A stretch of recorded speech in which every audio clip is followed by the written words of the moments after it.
وہ تو ایک لکڑہارے کی کہانی سے جوڑا گیا ہے کہ ایک لکڑہارا تھا، مدینے میں تھا، اس کی بیوی نے منت مانی اور کیسے کیسے کیا ہوا.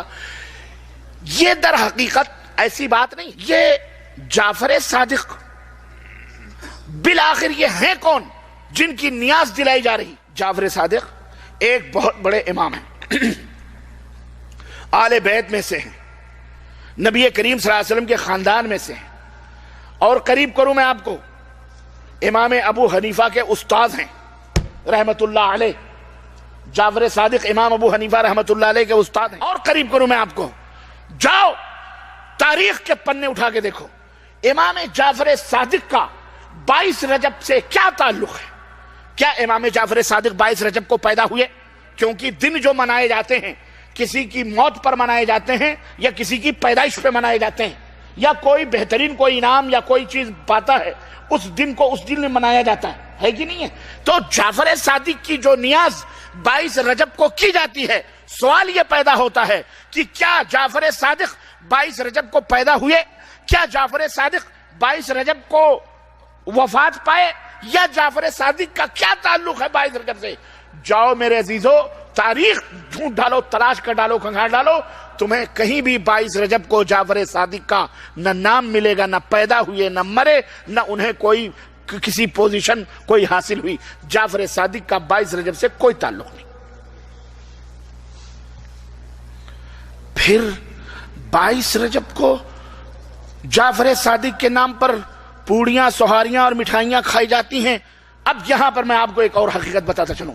یہ بڑی دکھ بھری کہانی ہے اور بڑی دلدوز داستان ہے جو تمام بدعتوں کے ساتھ جڑی ہوئی ہے. چاہے وہ عید میلاد النبی ہو کہ نبی کی وفات پر ظالموں نے جشن منانے کے نام پر یہودیوں نے ہمیں جشن منانے پہ لگایا ہوا. میں آپ کو بتاتا ہوں 22 رجب کا جعفر صادق سے کیا رشتہ ہے.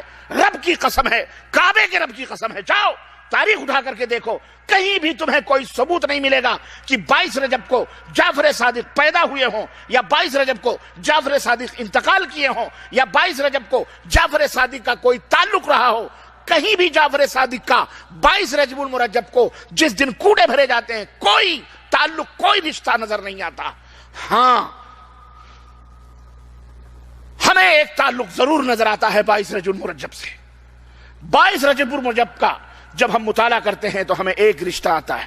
ایسی دلدوز کہانی، ایسی شخصیت عالم اسلام کی جیسی عظیم شخصیت خلفائے راشدین کے بعد اور عظیم حکمران خلفائے راشدین کے بعد نہ کوئی پیدا ہوا اور شاید قیامت تک کوئی پیدا ہو سکے. وہ شخصیت کا تعلق 22 رجب المرجب سے ہے. وہ شخصیت جو بلا شرکت غیرے، تاریخ کے حوالے سے بلا شرکت غیرے، وہ عظیم شخصیت جس نے 20 سال تک پورے عالم اسلام پر تنہ تنہا حکمرانی کی تھی، اور جس نے باطلوں کے آنکھوں میں آنکھیں ڈال کر پنجہ آزمائی کرتے ہوئے ان کے ناطقے بند کیے تھے. خوارج کے فتنے ہوں، روافض کے فتنے ہوں، بدعتیوں کے فتنے ہوں، یا بلوائیوں کے فتنے ہوں، اس عظیم شخصیت نے سب کے گلے دبوچے تھے. وہ شخصیت، عظیم شخصیت، قرآن آسمان سے اترتا تھا، پیغمبر اسلام کے صحن میں پیغمبر اسلام بیٹھے ہوتے، حکم دیتے، اے فلاں یہ اللہ قرآن نازل فرما رہا ہے، تم اس کو تحریر کرو. نبی کے پہلو بہ پہلو بیٹھی ہوئی وہ شخصیت قرآن تحریر کر رہی ہے، لکھ رہی ہے. وہ شخصیت جو پیغمبر اسلام حضرت محمد الرسول اللہ صلی اللہ علیہ وسلم کے نسبتی برادر بھی ہیں، جن کی ہمشیرہ محترمہ نبی کائنات صلی اللہ علیہ وسلم کی زوجہ محترمہ ہیں، جو ہم مومنوں کی ماں کہلاتی ہیں. وہ شخصیت جو قیامت تک آنے والے تمام مومنوں کے ماموں کہلاتے ہیں. وہ شخصیت جو بلا شرکت غیرے 20 برس تک جس نے حکمرانی کی تھی. تمہیں پتا ہے وہ شخصیت کون ہے؟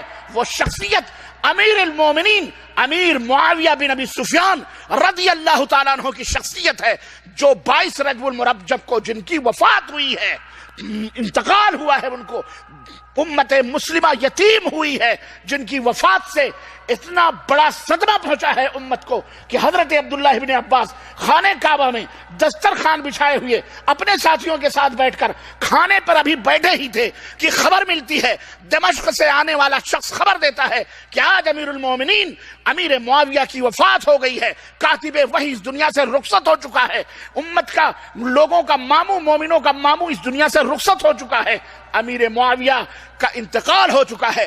حضرت عبداللہ ابن عباس دسترخوان کو سمیٹنے کا حکم دیتے ہیں، دسترخوان سمیٹ دیا جاتا ہے، سوگ منایا جائے۔ کیوں؟ اس لیے کہ ایک عظیم حکمران آج اس دنیا سے گیا ہے۔ اس کا تعلق 22 رجب سے ضرور ہے، اس کا تعلق 22 رجب کو ہمارے تمہارے ماموں، مومنوں کے ماموں کا انتقال ہوا ہے۔ اب سوال یہ پیدا ہوتا ہے، وفات پر پوڑیاں کھائی جائیں، مٹھائیاں تقسیم کی جائیں؟ اللہ، ضرور کوئی نہ کوئی سازش ہے، ضرور کوئی نہ کوئی سازش ہے۔ یہ رافضی شیعوں نے ایجاد کری اس رجب کے کوڑے کو، اور نام دیا امام جعفر صادق کا۔ نام دیا کس کا؟ 22 رجب کو۔ 22 رجب کو جعفر صادق کا کوئی تعلق نہیں، لیکن نہیں، رافضی شیعوں کو جو یہودیوں کے ایجنٹ ہیں، جو یہودیوں کی پیداوار ہیں، انہوں نے دیکھا کہ ہمیں خوشی منانی ہے، خوشی منانی ہے۔ کیوں؟ اس لیے کہ امیر معاویہ جن کو وہ اپنا دشمن سمجھتے ہیں، معاویہ سے بدلہ لینے کا سب سے بہترین موقع ملا ہے، کسی کو نہیں معلوم۔ ایسا کرو، 22 رجب کو جعفر صادق کے نام پر اس فاتحے کو ایجاد کر دو۔ یہ فاتحہ ہندوستان میں پیدا ہوئی ہے، جعفر صادق کے کنڈے ہندوستان میں پہلی دفعہ بھرے گئے جب ایرانی شیعوں نے آ کر کے ہندوستان پہ قبضہ کیا۔ بابر کے زمانے میں، ہمایوں کے زمانے میں بھاگا تھا نا یہ بھارت سے، اور جا کے ہندوستان میں 50,000 ایرانی شیعہ ملے، 50,000 فوجیوں کی ڈریس میں ان کے علماء ہندوستان کے اندر آ کر کے اپنے مذہب کو پھیلانے کے لیے انہوں نے اس طرح سے تعویذ، گنڈے، پلیتے، درگاہ، مزار، قبر، یہ تمام سب الا بلا، اور جو نیاز اور فاتح اور دیگر چیزیں، جو یہ سب صوفی تصوف، یہ سب انہوں نے ایجاد کیا، یہ وہ سب انہوں نے ایجاد کیے مسلمانوں کو جو اہل سنہ والجماعت ہے ان کو گمراہ کرنے کے لیے۔ سادے سودے لوگ ان کے ایجنٹ بن گئے، کھانے پینے والے بن گئے، کھانے پینے کے لیے پیدا ہوئے۔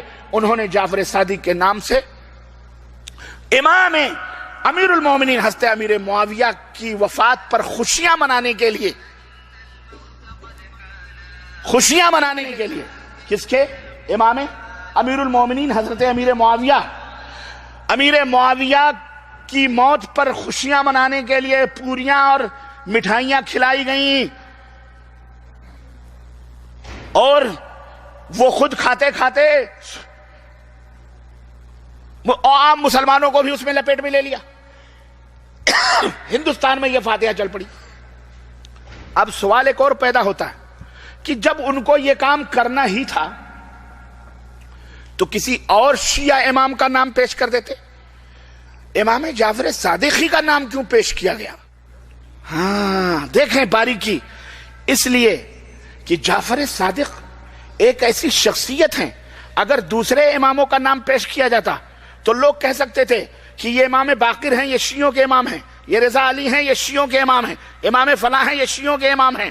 امام جعفر صادق تو وہ امام ہیں جو امام ابو حنیفہ کے بھی امام ہیں۔ کس کے امام ہیں؟ امام ابو حنیفہ کے بھی استاد ہیں۔ نام ایسا کامن پیش کرو کہ سانپ بھی مر جائے، لاٹھی بھی کام بھی ہو جائے۔ یہ فاتحہ سنیوں میں بڑی آسانی کے ساتھ گھس سکتی ہے۔ ارے بھائی امام جعفر صادق کون ہیں؟ مولوی بتائے گا ہمارے امام صاحب کے، امام اعظم کے استاذ محترم ہیں۔ ہاں پھر تو وہ بھی محترم ہیں، خلاص ان کے نام کی نیاز چل گئی، کوڑے چل گئے عقیدت میں۔ کوڑے تو چل گئے لیکن ان کا مذہب، بولو، کھانے کی چیز تھی، استاد کے نام کی کھا لی، تو مذہب بھی اپنا لو نا۔ مذہب کیا برا ہے؟ امام ابو حنیفہ کے استاد ہیں تو استاد کا مذہب بھی اپنا لو۔ اپنائے ہوئے ہیں، وہی ہیں سب چٹھے بٹھے۔ یہ ہے کنڈے کی کہانی۔